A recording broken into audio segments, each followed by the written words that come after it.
नमस्कार, मी रोहन राठोड. आज आहो आपण पुसधरणमध्ये आणि जवळपास पुसदपासून 20-22 किलोमीटर लांब हा पुसधरण आहे. चिखलीपासून तर पुसधरणपर्यंत हा रस्ता कसा आहे, नाईक साहेबांनी जे आज पुसधरण बनवलं होतं ते आज कोणत्या स्थितीमध्ये आम्ही तुम्हाला थोडं दाखवतो.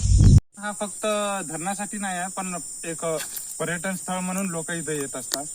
त्यांना लोकांना त्रास होतो इथे यायला जायला. चला तुम्हाला रोड दाखवतो मी.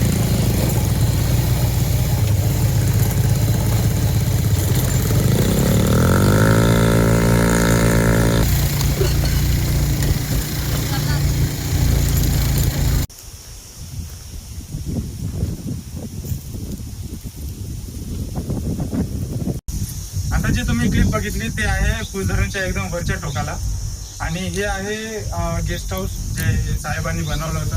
गेस्ट हाऊस समोर विहीर आहे आणि मागं वेअर हाऊस वगैरे आहे.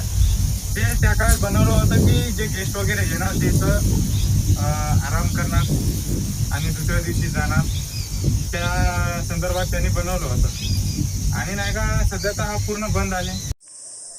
पण माझ्या व्हिडिओच्या मार्फत जर हा व्हिडिओ अधिकाऱ्यांच्या समोर आला तर इच्छा आहे की हा पण चालू झाला पाहिजे. माझ्यासोबत आजूबाजूच्या गावकऱ्यांचं पण हा म्हणणं आहे की हा कार्यालय, हा गेस्ट हाऊस वगैरे पूर्ण चालू झाला पाहिजे.